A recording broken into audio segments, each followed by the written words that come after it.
Hi, welcome. My name is Susan Buchser.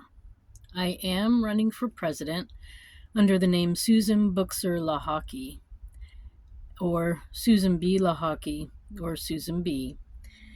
And I'm taking this moment to go over my application, my Rule 22 application to the Supreme Court that is still pending with them, and go over how just go over it, release it to the public. I guess it's I don't know, a leak. I'm leaking my document. I mean, I think I already leaked it once, but I'm leaking it again. But I'm letting you know that I actually did it as my own self, not as a presidential candidate, because I didn't know what was going to be happening, and it has to be a real person. So since my official name is Susan Maude Buchser, Susan Buchser-Lochocki. Lochocki is my maiden name. And in Switzerland, where I was living for 20 years, they attach that to the end of your official name, and then it's sort of joined. So I'm used to having Buchser, my real name, and then the tail end of that, Lochocki, as my maiden name. I'm used to seeing that from my time in Switzerland. So anyways, I just want to let you know, that I'm doing this lawsuit, although it's also part of a little bit my campaign. It's really my own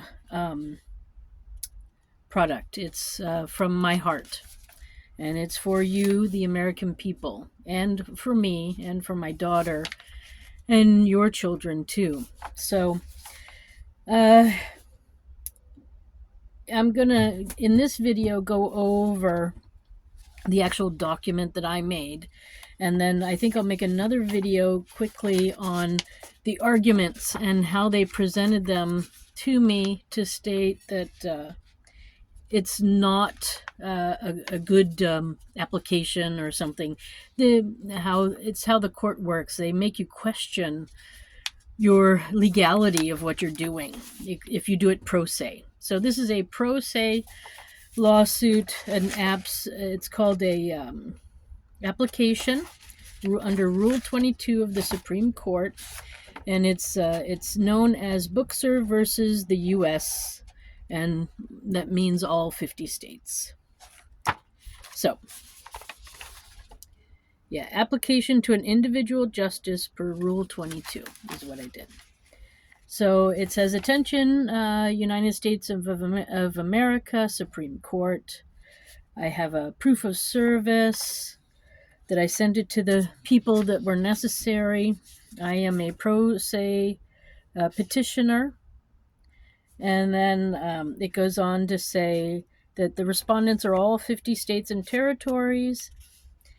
And I had to send it to the Office of the Solicitor General.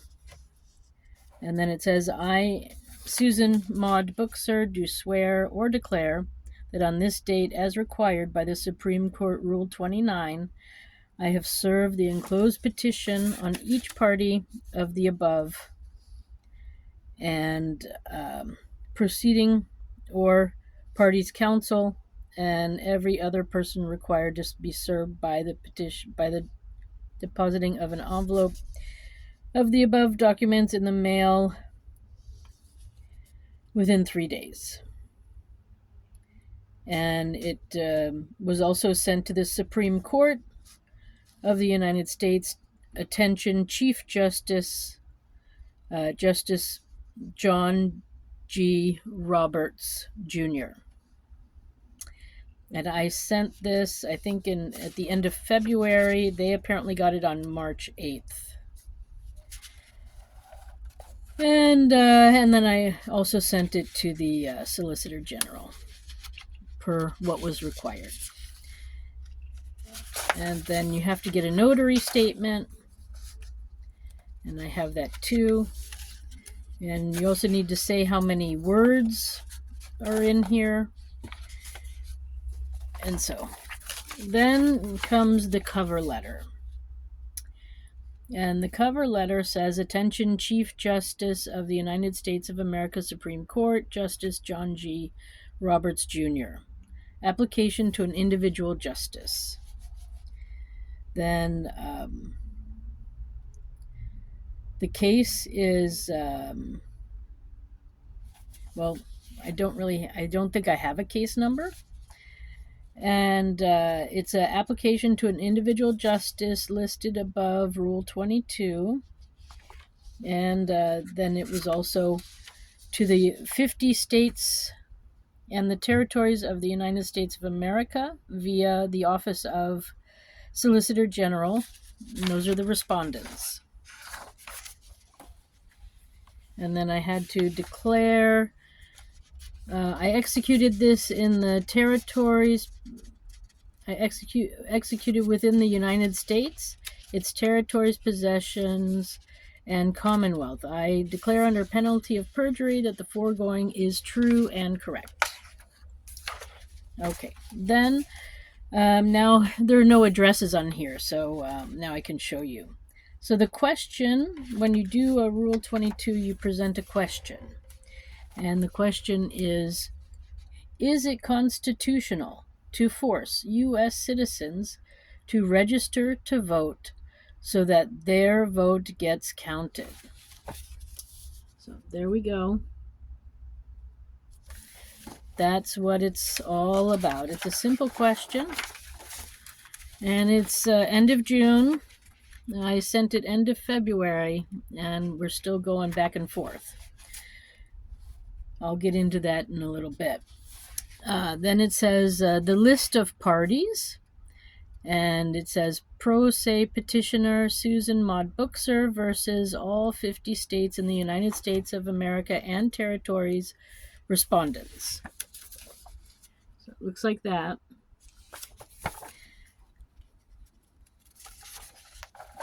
Then I put in a table of contents, and it says statutes and rules, page 1, jurisdiction, page 2, constitutional and statutory provisions involved, page 3, statement of the case, page 4A and 4B, relief is page 5A and 5B, reasons for granting this petition, page 6, conclusion, page 7.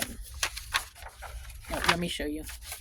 And because I'm pro se, I do my best to follow the instructions, but usually the courts are sympathetic to people who are pro se because we're not lawyers, and so then if you have to do a little extra handwriting in there, they usually have understanding about that. Statutes and rules is page 1, and it says here, 14th Amendment to the U.S Constitution. Then the jurisdiction of why it goes to the Supreme Court is the First Amendment in the U.S Constitution and emergency decision, Supreme Court Rule 22. That's page 2. Oh, I didn't show you that, did I? Wait. I forgot. You might want to see what it looks like. So here, that was page 1. Then here is page 2. The original documents I actually had printed at a pilot gas station because I didn't have a printer at the time and I was nowhere near home, so I couldn't get things printed. So I went to a pilot, and they have a printing area where you can get your things printed. So that was great. Constitutional and statutory provisions involved. The 14th Amendment, Section 1. All persons born or naturalized in the United States and subject to the jurisdiction thereof, or citizens of the United States and of the state wherein they reside. No state shall make or enforce any law which shall abridge the privileges or immunities of citizens of the United States.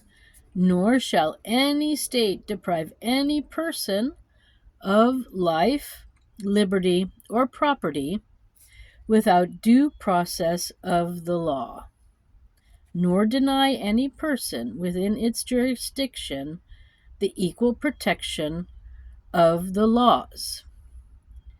So, if you are a citizen, no state can enforce a law which will abridge your privileges. Okay, that's what that page looks like. That's page 3. And it starts at the top, constitutional and statutory provisions involved. Then here I state my case. You cannot vote in West Virginia or in New York or from abroad as a U.S. citizen without registering to vote if you want your vote counted. It's my understanding that it's not just these 3 locations that I mentioned above where this is a forced obstacle to a U.S. citizen making their vote. But apparently all 50 states have some sort of obstacle that prevents their citizens from placing their vote. In fact, almost every state has the forced registration to vote in place. The only state without it is North Dakota, and they have recently made some restrictions that could also cause votes of citizens to go uncounted. This is unacceptable and a violation of my and your constitutional right to vote. The 2 parties claim, the Republicans and Democrats, because that's who's been in charge of the election process in every state and territory for the last 100 years. They claim that we need that list to know who is voting in their state, in their county. But it's exactly in the voter registration list where the fraud is. Misspellings, wrong addresses, and people put on the list and then never taken off the list. Then there are no checks and balances on the register to vote list. That is where we are discovering fraud in our voting system. I say the Social Security Department and the IRS have a list of every U.S. citizen, 1 per person. Permanent resident address for tax purposes and benefits. Every county already, so that's what that first page looks like of the statement of case. So every county already has that address information. There is no need to create a second list that is easily manipulated by the 2 big parties. And there's no need to force U.S. citizens to put their name on a second list when the county already has one. Or has it. There. Every citizen should only be allowed to vote only where their permanent resident address is. Period. Anyways.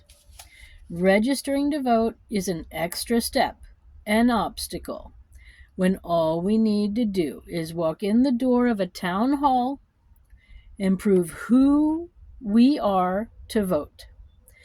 Every town should know who is living in their town or county because of taxes and Social Security and other benefits. There is no excuse for making us do anything else.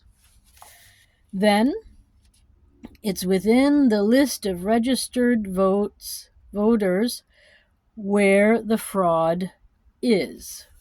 They don't take people's name off the list. They misspell names or use other addresses or misspelled addresses. They write in college students, traveling people, even foreigners can slip in to the registered list. And then they get to vote. And sometimes they even vote in several states and towns. Fraud is unacceptable in this corrupt system. My very own Secretary of State here in West Virginia declared in the last election in 2020 over 380,000 names in the registry of West Virginia voters were fraudulent. And that's just in West Virginia. What is it like in other states like New York and California?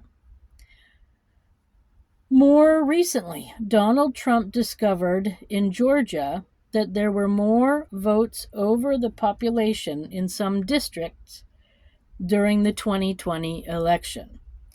We have a problem.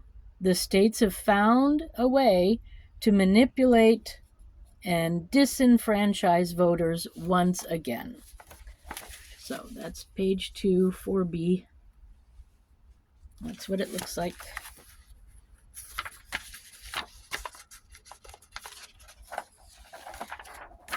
So the relief.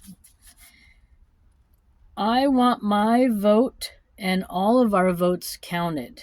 It's our constitutional right as U.S. citizens. We need to abolish our current voting system entirely. It's corrupt, manipulated, and it's filled with fraud via the registering to vote lists and other methods.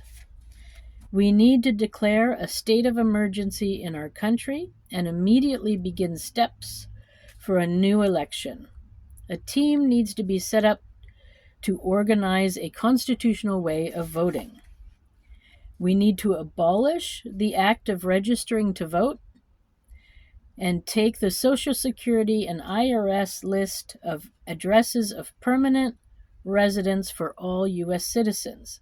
It's also a good way to do checks and balances on that list to make sure that the people who are getting those benefits or paying their bills or their taxes are the actual people. Everyone should be encouraged to update their address or check on it. So a special team needs to be on hand to do that at the Social Security Department and a special hotline at the Social Security Department. Next, we need to set up a new election, a constitutional way to vote, where every citizen is hand-delivered a voting ballot in an envelope with information packet on what they have to vote on and who they have to vote for. I've had 15 years experience voting in a very constitutional way in Switzerland, and I'm not the only one. There are many of us who have voted in a constitutional way in other countries. So that's what this is called Relief. So that's part 1 of my Relief, page 5A. Okay, it's time to gather our information together and organize a new constitutional election system here in the United States. All choices need to be provided to the public. We cannot vote properly if we are not given our information, and that's another issue in the states where I've lived in, and living abroad. I was never presented with all the information I had to vote on. Our U.S. citizens are well informed now. We don't need to shelter them anymore. They can speak for themselves, and they can vote for themselves. The position of Secretary of State, head of the elections of each state, has only ever been held by someone in one of the two big parties, either a Democrat or a Republican, and they're working together to keep control. Due to the fact that this practice has been in place for a long time, and used by the Democrats and the Republicans to manipulate the system and control who is in office all over the United States of America, I believe they should pay the cost of the new election and of $5,000 damages from their actions to each and every voting age citizen. This is page 5B of relief.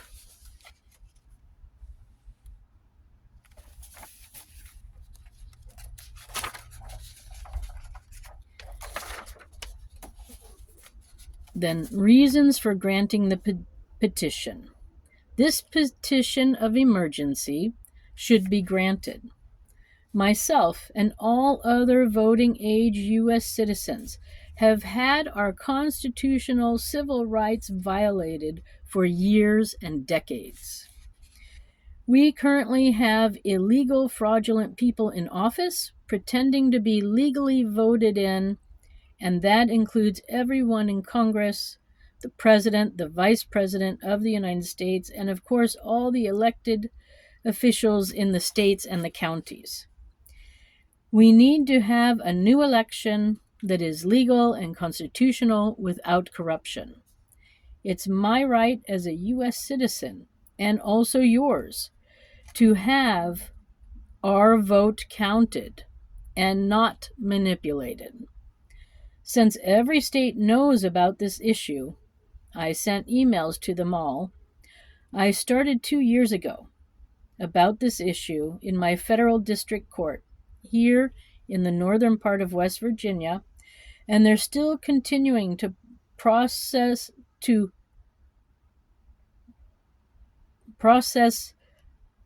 and they're still continuing the process of forcing U.S. citizens to register to vote. They are all traitors to our country. We cannot have them in charge, and they need to step down. That's page 6. Reasons for granting the petition. Oh, let me show you what that looks like. There we go. Conclusion. I have had to turn to you, the Supreme Court, and especially Chief Justice of the United States of America's Supreme Court, Justice John G. Roberts, Jr., about this issue, because I don't believe that my local West Virginia Federal District Court feels that they have the right to make the ruling on this, and they, I think, are in agreement with me, but would like you, the Supreme Court, to make the final ruling. This petition of emergency should be granted. Respectfully submitted, SUSAN MAUDE BUCHSER, on the 27th of February, 2024, page 7. So here's the conclusion. Okay, so there you have it, folks. That's the lawsuit. That's the emergency application to an individual judge via Rule 22 from the Supreme Court. Okay, so I will now end this video and have a new one about sort of their comments or whatever and how it's gone back and forth. All right, thanks for listening. Until next video. Bye.